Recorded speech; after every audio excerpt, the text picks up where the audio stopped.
YouTube channel में। जैसा कि आपको पता है एसएससी एमटीएस हवलदार परीक्षा 2023 की जो दिनांक है वो अप्रैल महीना 2023 से आपकी परीक्षाएं शुरू हो जाएंगी। आज के वीडियो में आपके लिए नए एग्जाम पैटर्न पर आधारित टॉप 50 प्रश्न लेकर आया हूं और इन सभी 50 प्रश्नों को आप रट कर जाइएगा एग्जाम से पहले, क्योंकि जो रियल पेपर आएगा ना आपका एसएससी एमटीएस हवलदार 2023 का, उसमें आपको यही 50 प्रश्न देखने को मिलेंगे। सभी जो 50 क्वेश्चन है वो नए एग्जाम पैटर्न पर आधारित हैं, इसलिए पूरा वीडियो एंड तक देखिएगा, एक भी क्वेश्चन को मिस मत कीजिएगा। जिन्होंने भी वीडियो को लाइक नहीं किया है तो जितने भी मेरे प्यारे फ्रेंड्स वीडियो देख रहे हैं एक साथ लाइक बटन दबा दीजिए, लाइक के साथ शुरू कीजिएगा इस शानदार वीडियो का और शेयर भी कर दीजिएगा सभी दोस्तों तक वीडियो को पहुंचाने के लिए। और रोजाना एसएससी एमटीएस हवलदार का वीडियो देखना चाहते हैं तो अभी इस चैनल के साथ जुड़ जाइए, चैनल को सब्सक्राइब कर लीजिए और बेल आइकन को ऑन कर लीजिए रोजाना वीडियो देखने के लिए। तो आइए वीडियो शुरू किया जाए। पहला क्वेश्चन है पे केमोथेरेपी किस बीमारी का इलाज के लिए प्रयोग की जाती है?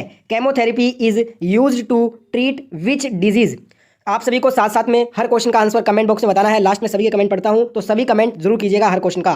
तो इसका आंसर हो जाएगा ऑप्शन बी, कैंसर। अगर आप ऑप्शन बी कर रहे हैं आंसर तो आपका आंसर सही है। केमोथेरेपी जो है वो कैंसर बीमारी का इलाज करने के लिए प्रयोग की जाती है। अगला क्वेश्चन देखते हैं, विंग्स ऑफ फायर पुस्तक के लेखक कौन थे? Who was the author of the book wings of fire? Wings of fire पुस्तक के लेखक थे एपीजे अब्दुल कलाम। अगर आपने आंसर ऑप्शन बी किया है इस क्वेश्चन का तो आपका आंसर बिल्कुल राइट है। सभी को आंसर करना है कमेंट बॉक्स में। अगला क्वेश्चन, तुलसीदास किसके समकालीन थे? Tulsidas was a contemporary of हुम? तो यहाँ पे 4 ऑप्शन आपके स्क्रीन पे है, बताइए क्या होगा इसका राइट आंसर। अगर आप आंसर अकबर के साथ कर रहे हो तो आपका आंसर बिल्कुल सही है। तुलसीदास जो है ये अकबर के समकालीन थे, तो ऑप्शन ए आपका राइट आंसर हो जाएगा। पूरा वीडियो जरूर देखिएगा, ये हूबहू क्वेश्चन आपको एग्जाम में देखने को मिलेंगे, इसलिए वीडियो को स्किप मत करना, पूरा वीडियो लास्ट तक जरूर देखना। अगला क्वेश्चन है, ईटानगर किस राज्य की राजधानी है? Itanagar is the capital of which state? 4 option आपके स्क्रीन पे है, बताइए क्या आंसर होगा। अगर आप आंसर अरुणाचल प्रदेश कर रहे हैं तो आपका आंसर बिल्कुल सही है। ईटानगर अरुणाचल प्रदेश की राजधानी है। असम की बात करें तो असम की राजधानी दिसपुर है। सिक्किम की राजधानी गंगटोक है। मणिपुर की राजधानी है इम्फॉल। नेक्स्ट क्वेश्चन आपके स्क्रीन पे, शिमला समझौता किस वर्ष में हुआ था? In which year was the Shimla agreement sign? देखिए जो शिमला एग्रीमेंट है ना ये 1972 में हुआ था और ये इंडिया और पाकिस्तान के बीच में हुआ था। ठीक है, ध्यान रखिएगा। नेक्स्ट क्वेश्चन देखते हैं, राष्ट्रीय एकता दिवस किस तिथि को मनाया जाता है? National unity day is celebrated on which date? क्या आंसर होगा बताइए फटाफट से कमेंट बॉक्स में। अगर आप आंसर कर रहे हो 31 अक्टूबर तो आपका आंसर बिल्कुल सही है। नेशनल यूनिटी डे हम सेलिब्रेट करते हैं 31 अक्टूबर को, ऑप्शन डी राइट आंसर होगा। 28 फरवरी को राष्ट्रीय विज्ञान दिवस मनाया जाता है। 31 मई को विश्व तंबाकू। अगला क्वेश्चन आपके स्क्रीन पे, मयूर सिंहासन पर बैठने वाला अंतिम मुगल सम्राट कौन था? Who was the last Mughal emperor to sit on the peacock throne? मयूर सिंहासन पर बैठने वाला अंतिम मुगल सम्राट जो है वो मोहम्मद शाह था। ऑप्शन बी जो भी आंसर किए हैं उन सभी का आंसर बिल्कुल राइट होगा। नेक्स्ट क्वेश्चन देखते हैं, भारत में पहली बार एशियाई खेलों का जो आयोजन है वो किस वर्ष में हुआ था? In which year was the Asian Games organised for the first time in India? जो भारत में पहली बार एशियाई खेलों का आयोजन हुआ था वो 1951 में हुआ था। और कहाँ पे हुआ था तो आप कहोगे ये हुआ था दिल्ली में, तो आपका आंसर ऑप्शन सी होगा सही। अगला क्वेश्चन आपके स्क्रीन पे, कुंडनकुलम परमाणु ऊर्जा संयंत्र कहां पर स्थित है? Where is the Kudankulam nuclear power plant located? Kudankulam परमाणु ऊर्जा संयंत्र की बात हो रही है। अगर आप परमाणु ऊर्जा संयंत्र की बात हो रही है, अगर आप आंसर कर रहे हैं तमिलनाडु तो आपका आंसर बिल्कुल करेक्ट होगा। नेक्स्ट क्वेश्चन देखिए, डलहौजी पर्वतीय अवस्थित है कहां पे? डलहौजी हिल्स इज लोकेटेड, तो ये आपका जो पर्वतीय है ये हिमाचल प्रदेश में अवस्थित है। जिन्होंने भी ऑप्शन बी को आंसर किया है उनका आंसर बिल्कुल सही होगा। अगला क्वेश्चन है, कुतुबुद्दीन ऐबक किस वंश का शासक था? Qutbuddin Aibak was the ruler of which dynasty? बात हो रही है कुतुबुद्दीन ऐबक की, तो ये गुलाम वंश का शासक था और गुलाम वंश का संस्थापक भी कुतुबुद्दीन ऐबक को ही कहा जाता है। ऑप्शन सी आपका राइट आंसर होगा। अगला क्वेश्चन है, होमो सैपियंस किसका वैज्ञानिक नाम है? Whose scientific name is homo sapiens? Homo sapiens जो है ये ह्यूमन यानी कि मानव का वैज्ञानिक नाम है। जिन्होंने भी आंसर ऑप्शन डी किया है उनका आंसर बिल्कुल सही है। अगला क्वेश्चन आपके स्क्रीन पे, हमारे संविधान में आपातकालीन का प्रावधान किस देश के संविधान से लिया गया है? The provision of emergency in our constitution has been taken from the constitution of which country?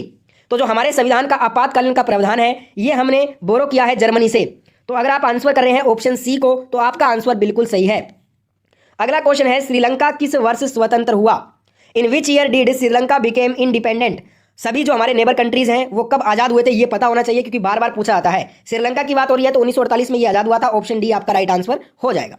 Next question, विश्व व्यापार संगठन का मुख्यालय कहां पे है? बात हो रही है WTO की। Where is the headquarters of world trade organisation located? तो इसकी स्थापना 1995 में हुई थी। इसका जो हेडक्वार्टर है वो जिनेवा स्विट्जरलैंड में स्थित है। ऑप्शन सी आपका राइट आंसर है। 1995 से पहले इसको गेट के नाम से जाना जाता था। ठीक है, नेक्स्ट क्वेश्चन देखिए, अरब सागर की रानी किसे कहा जाता है? Who is called queen of Arabian Sea? Queen of Arabian Sea ये कोचीन को कहते हैं। जिन्होंने भी आंसर ऑप्शन सी किया है उनका आंसर बिल्कुल सही होगा। अगला क्वेश्चन, भारत में चिपको आंदोलन की शुरुआत कहां हुई थी? Where was the Chipko movement started in India? Chipko आंदोलन की शुरुआत उत्तराखंड में हुई थी। तो जिन्होंने भी आंसर किया है ऑप्शन सी को, उनका आंसर बिल्कुल सही है। दोस्तों, वीडियो को जिसने भी अभी तक लाइक नहीं किया है तो पहले वीडियो को आप लाइक कर दें और शेयर भी कर दें अपने सभी फ्रेंड्स तक इस वीडियो को पहुंचाने के लिए। ऐसा ही वीडियो रोजाना सबसे पहले देखना चाहते हैं तो इस चैनल को परमानेंटली चैनल के साथ जुड़ जाइए। चैनल को सब्सक्राइब करके बेल आइकन ऑन कर लीजिए रोजाना वीडियो देखने के लिए। अगला क्वेश्चन, तेल एवं प्राकृतिक गैस लिमिटेड यानी कि ONGC का मुख्यालय कहां पे है? Where is the headquarter of oil and natural gas limited ONGC located? तो ये आपका देहरादून में स्थित है। जिन्होंने भी आंसर ऑप्शन सी किया है उनका आंसर बिल्कुल करेक्ट होगा। सभी आंसर जरूर कीजिए कमेंट में, सभी के आंसर लास्ट में पढ़ूंगा कमेंट में। अगला क्वेश्चन है, दबाव बढ़ने पर ध्वनि की गति पर क्या प्रभाव पड़ता है? What is the effect on the speed of sound as pressure increases? तो क्या होगा? इस पर कोई इफेक्ट हमें नहीं देखने को मिलता है, तो आंसर हो जाएगा कोई प्रभाव नहीं पड़ेगा। Option C is the right answer. Next question देखते हैं, निम्नलिखित में से क्या एक आनुवंशिक रोग है? Which of the following is a genetic disease? देखिए, हीमोफीलिया, वर्णांथा और टर्नर सिंड्रोम, ये तीनों ही क्या है? आनुवंशिक जेनेटिक डिजीज हैं। तो जो हमारा आंसर होगा वो होगा ऑल ऑफ द अबव, उपरोक्त सभी। अगर डाउन सिंड्रोम भी इसमें जोड़ दूं वो भी क्या एक आनुवंशिक रोग है। ये तीनों ही आनुवंशिक रोग है। नेक्स्ट क्वेश्चन, कार बैटरी में किस एसिड का प्रयोग किया जाता है? विच acid is used in car battery? Car battery में हम सल्फ्यूरिक एसिड यानी कि बात हो रही है H2SO4 की, सल्फ्यूरिक एसिड का यूज करते हैं। ऑप्शन ए आपका राइट आंसर होगा। अगला क्वेश्चन देखिए, विश्व स्वास्थ्य संगठन की स्थापना किस वर्ष में की गई थी? In which year was the World Health Organization established? WHO की स्थापना हुई थी 7 अप्रैल 1948 को। तो यहाँ पे राइट आंसर ऑप्शन डी होगा। और इसका हेडक्वार्टर भी जिनेवा स्विट्जरलैंड में है और WTO का भी हेडक्वार्टर जिनेवा स्विट्जरलैंड में है। Which circle is suitable for flying an aeroplane? Aeroplane के उड़ने के लिए जो उपयुक्त मंडल है वो है समताप मंडल। ऑप्शन बी राइट आंसर होगा। क्यों होगा उपयुक्त ये मंडल? क्योंकि यहाँ का टेम्परेचर क्या होता है? वो समान रहता है। अगला क्वेश्चन, नाथुला दर्रा किस राज्य में स्थित है? Nathula pass is located in which state? बात हो रही है यहाँ पे नाथुला पास की, तो ये लोकेटेड है सिक्किम में। जिन्होंने भी आंसर ऑप्शन सी किया है उनका आंसर बिल्कुल राइट है। अगला क्वेश्चन, राष्ट्रपति द्वारा कितने सदस्य राज्यसभा में नामित किए जाते हैं? How many members are nominated by the president of the Rajya Sabha? तो यहाँ पे देखिए, राष्ट्रपति के द्वारा 12 सदस्यों को राज्यसभा में जो है ना नामित किया जाता है। तो यहाँ पे राइट आंसर ऑप्शन बी होगा। नेक्स्ट क्वेश्चन है, किस ग्रह का नाम रोमन देवता पर आधारित है? The name of which planet is based on the Roman God? जो रोमन देवता है इस पर आधारित जो ग्रह है ना वो बृहस्पति जुपिटर है। तो यहाँ पे राइट आंसर ऑप्शन सी होगा। नेक्स्ट क्वेश्चन, पारादीप बंदरगाह है किस राज्य में स्थित है? Paradip port is located in which state? तो ये आपका लोकेटेड है ओडिशा में। जिन्होंने भी आंसर ऑप्शन डी किया है उनका आंसर बिल्कुल सही होगा। अगला क्वेश्चन, दक्षिण भारत की सबसे लंबी नदी कौन सी है? Which is the longest river of south India? South India की जो लॉन्गेस्ट रिवर है वो गोदावरी है। जिन्होंने भी आंसर ऑप्शन ए किया है उनका आंसर बिल्कुल सही होगा। अगला क्वेश्चन आपके स्क्रीन पे, साइना नेहवाल का संबंध किस खेल से है? Saina Nehwal is related to which sports? इनका संबंध बैडमिंटन से है। ऑप्शन सी आपका करेक्ट आंसर होगा। अगला क्वेश्चन, सूरत किस नदी के किनारे पे स्थित है? Surat is situated on the bank of which river? तो सूरत आपका ताप्ती नदी के किनारे पे बसा हुआ है। जिन्होंने भी ऑप्शन बी आंसर किया है उनका आंसर बिल्कुल सही है। अगला क्वेश्चन, स्पष्ट दृष्टि की न्यूनतम दूरी कितनी होती है? What is the shortest distance of clear vision? जो स्पष्ट दृष्टि की न्यूनतम दूरी है वो 25 सेंटीमीटर होती है। ऑप्शन ए आपका राइट आंसर होगा। अगला क्वेश्चन है, पॉपिंग क्रीज शब्द का संबंध किस खेल से है? The term call popping crease is related to which sports? तो पॉपिंग क्रीज का संबंध है क्रिकेट के खेल से। जिन्होंने भी आंसर ऑप्शन डी को दिया है उन सभी का आंसर यहाँ पे बिल्कुल राइट होगा। अगला क्वेश्चन, मूल संविधान में अनुसूचियों की संख्या कितनी थी? What was the number of schedules in the original constitution? जब संविधान बना था मूल संविधान के समय अनुसूचियों की संख्या केवल 8 थी। ऑप्शन ए आपका राइट आंसर होगा। वर्तमान में कितने शेड्यूल हैं? 12 अनुसूची हैं वर्तमान में। ठीक है, अगला क्वेश्चन देखिए, संविधान संशोधन का संबंध संविधान के किस भाग में है? Which part of the constitution deals with the amendment of the constitution? क्या होगा बताइए इसका राइट आंसर? देखिए दोस्तों, अमेंडमेंट ऑफ द कॉन्स्टिट्यूशन क्या होगा बताइए इसका राइट आंसर?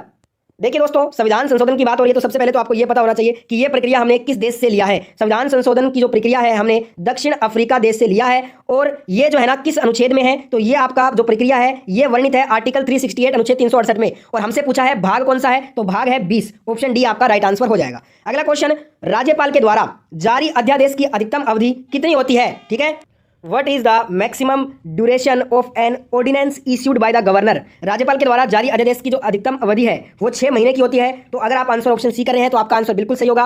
अगला क्वेश्चन, लोकसभा में अविश्वास प्रस्ताव न्यूनतम कितने सदस्य द्वारा समर्थित होता है? The no confidence motion in the Lok Sabha is supported by the minimum number of members. अगर 50 सदस्य है ना, तो लोकसभा में अविश्वास प्रस्ताव न्यूनतम 50 सदस्य जो है उनके द्वारा समर्थित होता है। ऑप्शन सी आपका राइट आंसर हो जाएगा। अगला क्वेश्चन, देवप्रयाग की नदियों का संगम है। देखिए, देवप्रयाग किन दो नदियों का संगम है ये पूछा है, तो भागीरथी एवं अलकनंदा दो नदियों का संगम है देवप्रयाग। ऑप्शन ए आपका राइट आंसर होगा। अगला क्वेश्चन है, किसे प्रिंस ऑफ पिलग्रिम्स भी कहा जाता है? Who is also known as prince of pilgrims. इसे हिंदी में क्या बोलेंगे? तीर्थ यात्रियों का राजकुमार किसे कहते हैं? हेनसांग को कहा जाता है। ऑप्शन ए राइट आंसर होगा। अगला क्वेश्चन आपके स्क्रीन पे, आदि ग्रंथ का संकलन किसने किया था? हु कंपाइल्ड द आदि ग्रंथ है। आदि ग्रंथ का जो संकलन है ये गुरु अर्जुन देव ने किया था। जिन्होंने भी आंसर ऑप्शन ए किया है उनका आंसर बिल्कुल राइट होगा। अगला क्वेश्चन, किसे भारतीय राष्ट्रवाद का जनक माना जाता है? Who is consider the father of Indian nationalism.